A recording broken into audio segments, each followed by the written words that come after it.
हरियाणा की हर अपडेट के लिए बेल आइकन दबाएं और सब्सक्राइब करें STV हरियाणा न्यूज देख रहे हैं आप और मैं हूं आपके साथ सोनिया सतानीता। रुक लेते सुपरफास्ट 100 बुलेटिन की और हमारे इस बुलेटिन में हम आपको मुखातिब कराएंगे देश और प्रदेश की बड़ी फटाफट खबरों से।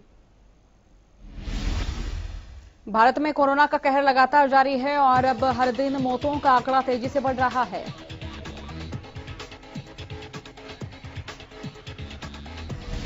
देश में एक दिन में सबसे ज्यादा 3,86,452 नए मरीज सामने आए। 24 घंटे में 3,498 मरीजों की हुई मौत। एक्टिव केसों की संख्या पहुंची 31 लाख के पार। स्वास्थ्य मंत्री अनिल विज ने सभी सीएमओ को दिया आदेश। वीआईपी दौरे से मरीजों का इलाज और भर्ती न हो प्रभावित। हमारी पहली प्राथमिकता मरीजों का इलाज करना। हरियाणा में कोरोना की रफ्तार हुई बेकाबू। 24 घंटे में 13,947 नए मरीजों की पहचान। एक दिन में कोरोना से 97 लोगों ने गंवाई जान। ऑक्सीजन संकट में संकटमोचक बने सिरसा विधायक गोपाल कांडा। स्वास्थ्य सुविधाओं के लिए निजी कोष से दिए करोड़ों रुपए। 150 ऑक्सीजन कॉन्सेंट्रेटर खरीदने के लिए 1 करोड़ की सहायता।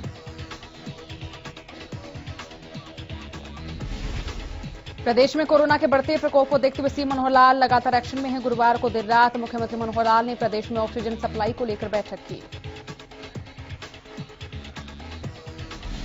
इस बैठक में बताया गया है कि 2 ऑक्सीजन के टैंकर भुवनेश्वर एयरलिफ्ट कराए गए थे, जबकि 2 और टैंकर आज भी एयरलिफ्ट कराए जाएंगे। ये ऑक्सीजन के टैंकर कलंगुल टाटा प्लांट भुवनेश्वर पहुंच जाएंगे। गुरुवार को 4 ऑक्सीजन टैंकर फरीदाबाद से ऑक्सीजन एक्सप्रेस के जरिए राउरकेला और ओडिशा के लिए भी निकल गए हैं। इन सभी टैंकर के ऑक्सीजन लेकर वापस पहुंचने के लिए हरियाणा में पर्याप्त मात्रा में ऑक्सीजन होगी। बता दें कि सीएम मनोहर लाल के विशेष आग्रह पर केंद्र सरकार की ओर से हरियाणा का ऑक्सीजन कोटा 162 मीट्रिक टन से बढ़ाकर 232 मीट्रिक टन कर दिया गया है। स्वास्थ्य मंत्री अनिल विज ने एग्जीक्यूटिव कमेटी और क्राइसिस कोऑर्डिनेशन कमेटी की बैठक की अध्यक्षता की। इस बैठक में स्वास्थ्य मंत्री अनिल विज ने अपने अधिकारियों को 24 घंटे के अंदर कोरोना की रिपोर्ट देने के निर्देश दिए। उन्होंने अधिकारियों को यह सुनिश्चित करने को कहा कि प्रदेश में कार्यरत सरकारी और निजी लैब 24 घंटे के अंदर कोरोना की रिपोर्ट दें, ताकि मरीजों को समय रहते इलाज मिल सके। इसके अलावा यह भी कहा गया कि गुरुवार में 400 बेड का अस्पताल भी जल्द से जल्द शुरू करवाया जाए। स्वास्थ्य मंत्री ने कहा कि कई निजी अस्पतालों में कोविड मरीजों को रखा जा रहा है, लेकिन उन्होंने इसके लिए सरकार के पास अपना पंजीकरण नहीं करवाया है। सरकार के पास इन अस्पतालों में कोरोना मरीजों की जानकारी न होने के चलते उन्हें ऑक्सीजन देने में दिक्कत आ रही है। विज ने कहा कि कोरोना के बढ़ते मामलों को ध्यान में रखते हुए धारा 144 और रात्रि कर्फ्यू को सख्ती से लागू कराया जाए।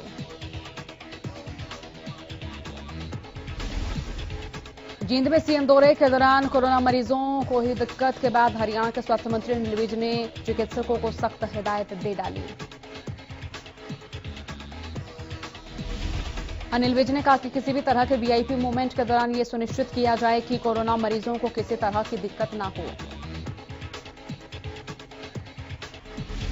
अनिल विज ने कहा कि हमारी प्राथमिकता मरीजों को सुविधाएं उपलब्ध करवाना। सभी सीएमओ ये सुनिश्चित करें कि कोरोना मरीजों को किसी तरह की कोई दिक्कत न आए।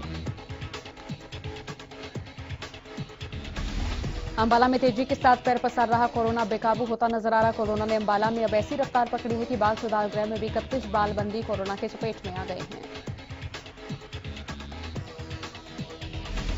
अंबाला की बाल सुधार गृह में बंद 31 बाल बंदियों की कोरोना रिपोर्ट पॉजिटिव पाई गई। स्वास्थ्य विभाग की टीम ने सभी संक्रमितों को आइसोलेट किया। स्वास्थ्य विभाग के अधिकारियों ने इसकी जानकारी साझा करते हुए बाल सुधार गृह में से 85 सैंपल लिए थे, जिनमें से 31 की रिपोर्ट पॉजिटिव आई।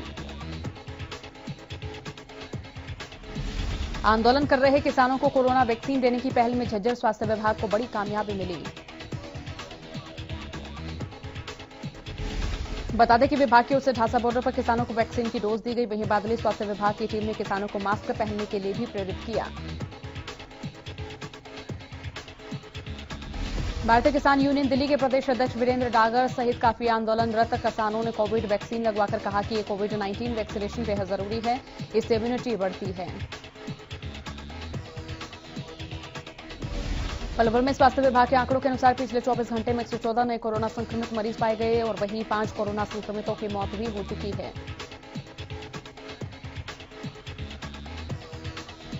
इसी के मद्देनजर रेड क्रॉस सोसाइटी की ओर से लोगों को जागरूक किया जा रहा है। दरअसल पैम्पलेट पर कोरोना से बचाव के नियम 2 गज की दूरी, मास्क का जरूरी स्लोगन लिखे हुए हैं। इस दौरान रेड क्रॉस सोसाइटी की सदस्य नीतू सिंह ने बताया कि स्वास्थ्य विभाग द्वारा जारी एडवाइजरी का पालन करें, मुंह पर मास्क लगाएं, सोशल डिस्टेंस बनाए रखें। सिरसा में कोरोना वैक्सीन का स्टॉक खत्म हो गया। नागरिक अस्पताल प्रशासन का दावा कि वैक्सीन शीघ्र आ जाएगी। बता दें कि 1 मई से 18 साल से ऊपर के सभी लोगों को कोरोना का टीका लगाया जाएगा। सिरसा में 8,40,000 लोगों की टीकाकरण का लक्ष्य रखा गया। सिरसा जिला प्रतिरक्षण अधिकारी डॉक्टर बालेश बंसल ने बताया कि सिरसा में 1,82,268 लोगों का वैक्सीनेशन हो चुका है। जिला प्रतिरक्षण अधिकारी ने बताया कि महामारी का प्रकोप बढ़ने से लोगों में टीके को लेकर जागरूकता आई है। सिरसा में करीब 73% वैक्सीनेशन का लक्ष्य हासिल कर लिया गया है। यमुनानगर पहुंचे सीएम मनोहर लाल ने कोविड अस्पताल का निरीक्षण किया, जिसके बाद उन्होंने अधिकारियों को निर्देश दिए कि कोरोना को लेकर किसी तरह की लोगों को दिक्कत न आए। वहीं सीएम ने उपायुक्त को आदेश दिए कि इस और ध्यान रखें जो वस्तुओं के रेट पहले से तय थे वही रेट के हिसाब से सामान बेचा जाए और गरीब लोगों के लिए 5 किलो राशन प्रति व्यक्ति के हिसाब से घर घर सप्लाई किया जाए। सीएम ने कहा कि केंद्र सरकार ने हरियाणा का कोटा बढ़ाया है, अभी आवश्यकता के अनुसार और कोटा बढ़ाया जाएगा। वहीं जल्दी ओडिशा से ट्रेन और हवाई जहाज के जरिए ऑक्सीजन हरियाणा में पहुंचेगी। सीएम मनोहर लाल ने गुरुवार को करनाल के कल्पना चावला मेडिकल अस्पताल का निरीक्षण किया और प्रशासनिक अधिकारियों के साथ मीटिंग के बाद अस्पताल में बने ऑक्सीजन टैंक का भी दौरा किया। इस दौरान पत्रकारों से बातचीत करते हुए सीएम ने कहा कि हरियाणा का कोटा बढ़ा दिया गया है। ये ऑक्सीजन उड़ीसा से आएगी। उम्मीद है कि 36 घंटे तक ट्रेन ऑक्सीजन लेकर आ जाएगी और हमें थोड़ी राहत मिलेगी। वहीं विपक्षी पार्टियों पर भी निशाना साधते सीएम ने कहा कि विपक्षी नेता संकट की घड़ी में भी राजनीति कर रहे हैं, उन्हें अभी भी राजनीति ध्यान आ रही है। सीएम मनोहर लाल ने अंबाला के नागरिक अस्पताल पहुंचकर कोरोना से निपटने के लिए प्रबंधों का जायजा लिया। साथ ही सीएम ने यहां एक नवनिर्मित ऑक्सीजन प्लांट का उद्घाटन और निरीक्षण भी किया।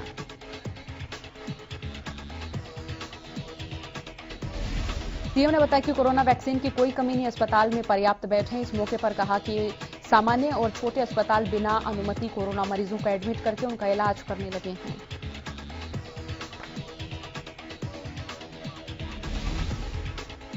स्वास्थ्य मंत्री अनिल विज ने बताया कि रेमडेसिविर इंजेक्शन मरीज को वहीं अस्पताल लगा सकेंगे जिनके पास आईसीयू की सुविधा है। इस अस्पताल को इंजेक्शन मिल सके इसके लिए भी पॉलिसी बना दी गई है। और वहीं उन्होंने बताया कि इंजेक्शन की कालाबाजारी ना हो इसके लिए सभी अधिकारियों को हिदायतें जारी कर दी गई हैं। हरियाणा का ऑक्सीजन कोटा बढ़ाए जाने के बाद ऑक्सीजन लाने के लिए सरकार ने इंतजाम कर लिए हैं।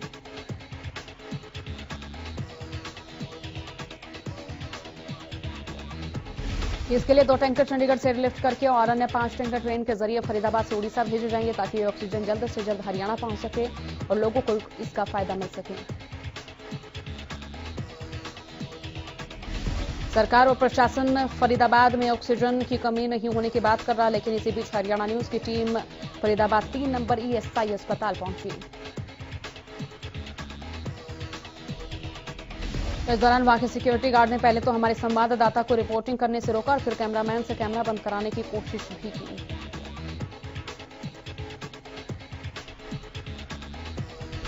केंद्र सरकार द्वारा हरियाणा का ऑक्सीजन कोटा बढ़ाने के बाद अब प्रदेश में अपने हिस्से की ऑक्सीजन लाने की कवायद जारी है। फरीदाबाद से राउरकेला ऑक्सीजन लोड करने के लिए ऑक्सीजन एक्सप्रेस ओडिशा के लिए निकल चुकी है, जिसके जरिए ओडिशा से हरियाणा के कोच की ऑक्सीजन को लाया जाएगा। केंद्र सरकार ने कल ही हरियाणा सरकार की मांग पर प्रदेश का ऑक्सीजन कोटा 162 मीट्रिक टन से बढ़ाकर 232 मीट्रिक टन कर दिया है। उसके बाद से ही प्रदेश सरकार जल्द से जल्द अपने कोटे की ऑक्सीजन प्रदेश में लाने के लिए प्रयासरत है। ऑक्सीजन की किल्लत जिस तरह पूरे देश में हो रही है, पानीपत भी इसे छूता नहीं है। वहीं प्रशासन ने प्राइवेट अस्पतालों में ऑक्सीजन की सप्लाई बढ़ा दी है, जिसको लेकर कुछ प्राइवेट हॉस्पिटल प्रशासन का शुक्रिया कर रहे हैं, तो वहीं दूसरी ओर कुछ अस्पताल ऐसे भी हैं जिनको अब तक ऑक्सीजन नहीं मिल रही है। वो लगातार अस्पताल प्रशासन से अपील कर रहे हैं कि उनको ऑक्सीजन दी जाए। ऑक्सीजन की कालाबाजारी रोकने के लिए लगातार पुलिस प्रशासन की एक टीम ऑक्सीजन के टैंकर के साथ बनी रहती है।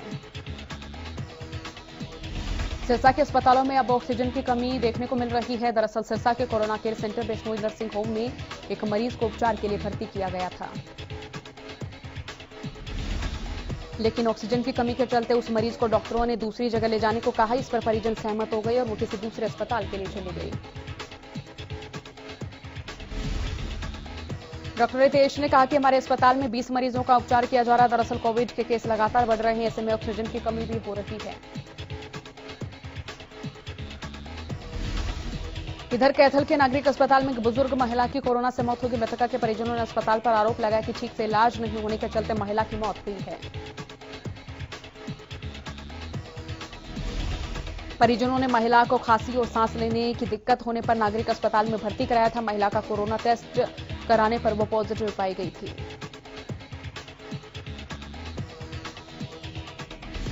परिजनों का कहना है कि उन्हें आते ही ऑक्सीजन लगा दी गई थी, लेकिन स्थिति में सुधार नहीं हुआ। जब रात को दिक्कत हुई तो डॉक्टर मौके पर ही नहीं थे। महिला की स्थिति खराब होने के बाद बार बार बोला गया, लेकिन अस्पताल की ओर से महिला को वेंटिलेटर नहीं दिया गया, जिससे उसकी मौत हो गई।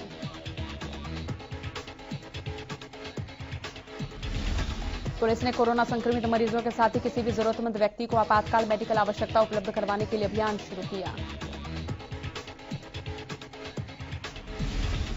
इसके तहत अब यमुनानगर में 4 इनोवा गाड़ियां पुलिस महानिदेशक द्वारा भेजी गई हैं। साथ ही एक हेल्पलाइन नंबर भी जारी किया गया। इस हेल्पलाइन नंबर पर कॉल करते ही पुलिस के ये वाहन उस मरीज तक पहुंचेंगे।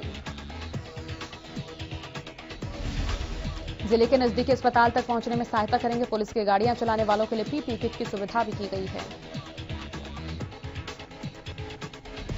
यमुनानगर में अब नाइट कर्फ्यू के दौरान बेवजह घूमने वालों की खैर नहीं। पुलिस प्रशासन ने वैसे ही लोगों पर कड़ा एक्शन लेने की तैयारी कर ली है। यमुनानगर के एसपी कमलदीप गोयल ने शहर के सभी नाकों और मुख्य पॉइंट्स पर नाइट कर्फ्यू का निरीक्षण किया। साथ ही रात के समय निकल रहे वाहन चालकों से पूछताछ की। एसपी ने नाइट कर्फ्यू के उल्लंघन करने वालों को चेतावनी देते कहा कि वैसे लोगों को बख्शा नहीं जाएगा। इसे लेकर सभी थानों के इंचार्ज को आदेश भी जारी कर दिए गए हैं। पंचकुला में गुरुवार को एक साथ 23 कोरोना संक्रमित मरीजों के शवों का दाह संस्कार किया गया। दरअसल पंचकुला के सेक्टर 20 के शमशान घाट को प्रशासन ने कोविड मरीजों के शवों के लिए संस्कार के लिए तय किया गया था।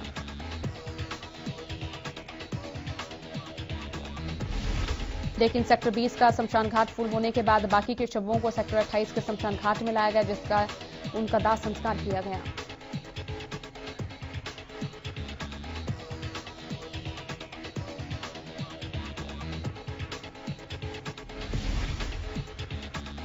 नगर निगम के एसआई अजय सूद ने बताया कि प्रतिदिन 15 से 16 शव कोरोना संक्रमित मरीजों के आते थे, लेकिन आज 23 शव एक साथ आए और शमशान घाट फुल होने की वजह से दूसरी जगह दाह संस्कार किया गया।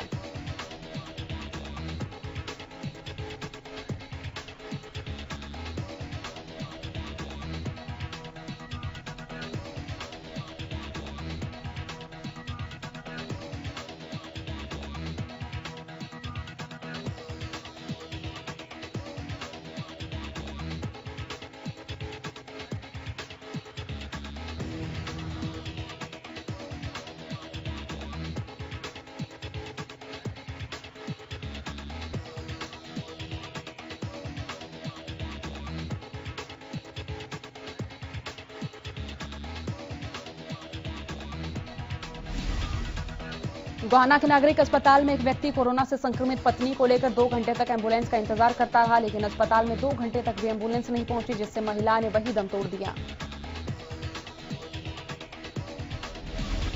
परिजनों ने बताया कि जांच करने पर नागरिक अस्पताल प्रशासन को महिला की रिपोर्ट पॉजिटिव मिली। इस पर अस्पताल प्रशासन ने शव को रखवा दिया और कोरोना के नियमों के अनुसार शव का अंतिम संस्कार किया जाएगा।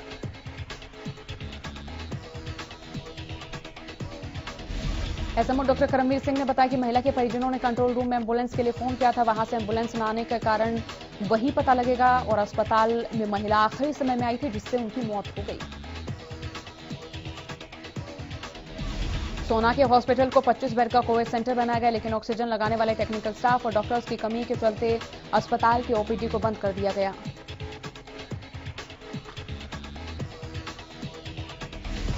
अस्पताल में मरीजों के साथ लापरवाही बरती जा रही है।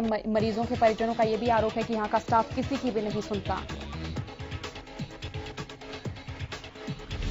और वहीं जब शिकायत करने की बात कही जाती है तो यहां का स्टाफ धमकी देने लगता है। अस्पताल प्रशासन में मूलभूत सुविधाएं भी पूरी नहीं हैं।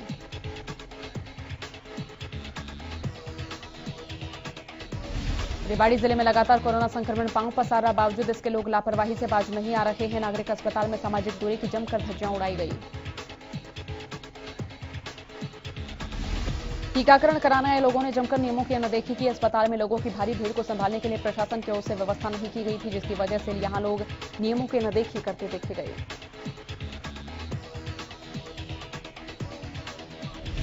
बता दें कि मैरिज हॉल का भी यही हाल है। यहां भी तय सीमा से अधिक लोग शादी में शिरकत करने पहुंचे हैं। सहकारिता मंत्री डॉक्टर बनवारी लाल ने लोगों से सामाजिक दूरी की पालना करने की अपील की है।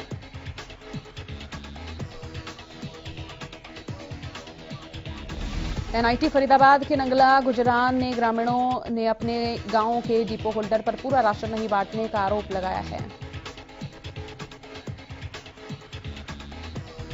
ग्रामीणों का कहना है कि इनका विरोध करने पर डिपो होल्डर महिलाओं के साथ गाली गलौज और धक्का मुक्की करता है। इसकी शिकायत लेकर सभी ग्रामीण फरीदाबाद के खाद्य आपूर्ति विभाग के अधिकारी से मिलने पहुंचे।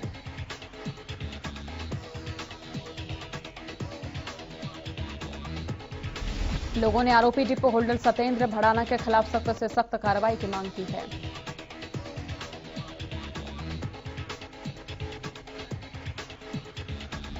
ग्रामीणों ने बताया कि सत्येंद्र भड़ाना की मनमानी और दादागिरी से परेशान होकर वो जिला खाद्य आपूर्ति विभाग के अधिकारियों से उनकी शिकायत करने पहुंचे हैं।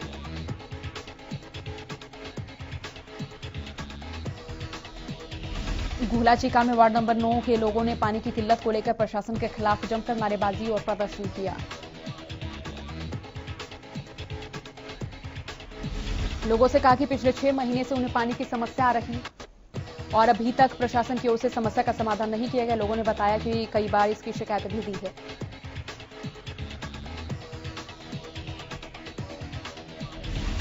लेकिन अब तक ये हालात जिसके तस बने हुए हैं। लोगों ने अब जल्द से जल्द समस्या का समाधान होने पर पब्लिक हेल्थ कार्यालय पर अनिश्चितकालीन धरना देने का ऐलान किया है।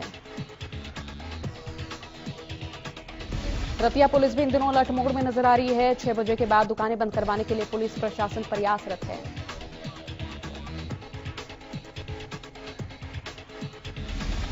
जानकारी देते हुए डीएसपी सुभाष चंद्र ने बताया कि जिला पुलिस कप्तान राजेश कुमार की ओर से 6 बजे के बाद उद्योगों और फैक्ट्रियों को बंद करवाने के आदेश दिए गए हैं।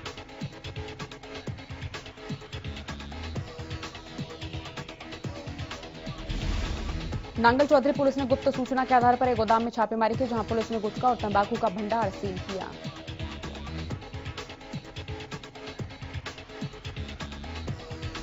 मौके पर स्वास्थ्य विभाग के अधिकारी भी मौजूद रहे। पुलिस को आशंका है कि उक्त भंडारण के जरिए गुटखे की कालाबाजारी का खेल चल रहा है।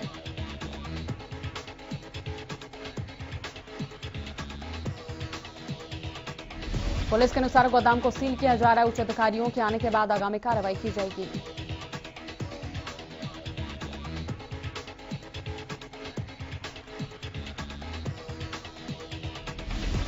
कोरोना महामारी के बीच किसानों को भी समस्याओं से दो चार होना पड़ा। दरअसल हरियाणा बीज विकास निगम में कर्मचारियों की कमी का खामियाजा किसान भुगत रहे हैं।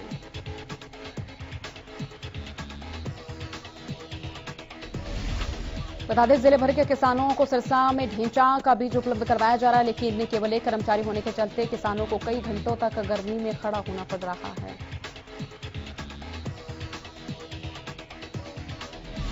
किसानों की मांग के सीजन के दौर में यहां कम से कम 3 कर्मचारी तैनात किए जाएं, ताकि समय तक किसानों को बीज मिले और यहां अनावश्यक भीड़ भी ना जुटे।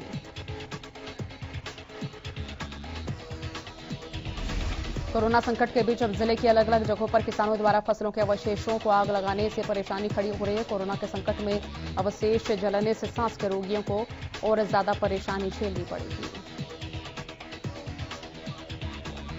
हालांकि एनजीटी के आदेशों का हवाला देकर जिला प्रशासन हर बार किसानों से अपील करता है कि वो फसलों के अवशेष न जलाएं।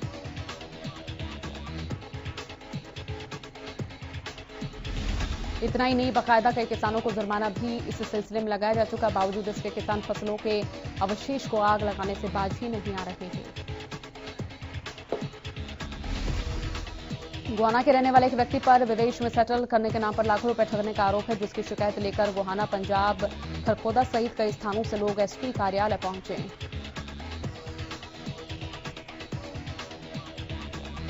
इस दौरान एसपी को सौंपे ज्ञापन के जरिए बताया कि आरोपी ने खुद को भारतीय ग्रैपलिंग संघ का महासचिव बताया था और कहा कि उसके अमेरिका, कनाडा, यूरोप और दूसरे देशों में अच्छे लिंक हैं।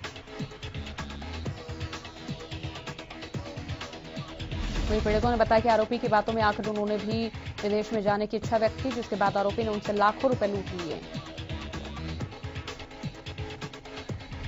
पीड़ितों ने बताया कि इस संबंध में कई बार इसकी शिकायत की जा चुकी, लेकिन अभी तक आरोपियों के खिलाफ कोई कार्रवाई नहीं हुई, जिसके बाद एसपी ने आश्वासन दिया कि मामले की निष्पक्ष जांच की जाएगी।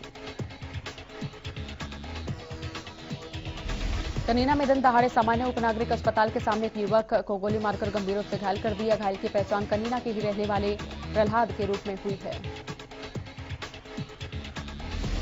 पीड़ित युवक दाह संस्कार से वापस घर लौट रहा था। जैसे ही वो उपनागरिक अस्पताल के सामने पहुंचा, उसके सीने में गोली लग गई। राहगीरों ने तत्परता दिखाते हुए घायल युवक को अस्पताल में भर्ती कराया। मेडिकल ऑफिसर डॉक्टर दीपांशु ने बताया कि गोली युवक की छाती में लगी, जिसकी गंभीर स्थिति को देखते हुए प्राथमिक उपचार के बाद हायर सेंटर रेफर कर दिया गया। उत्तर प्रदेश के मुख्यमंत्री योगी आदित्यनाथ ने कोरोना को मात दे दी है। सीएम योगी की कोरोना रिपोर्ट नेगेटिव आई। सीएम ने ट्वीट कर जानकारी साझा की। योगी आदित्यनाथ ऑफिस के आधिकारिक ट्विटर हैंडल से ट्वीट किया गया। आप सभी को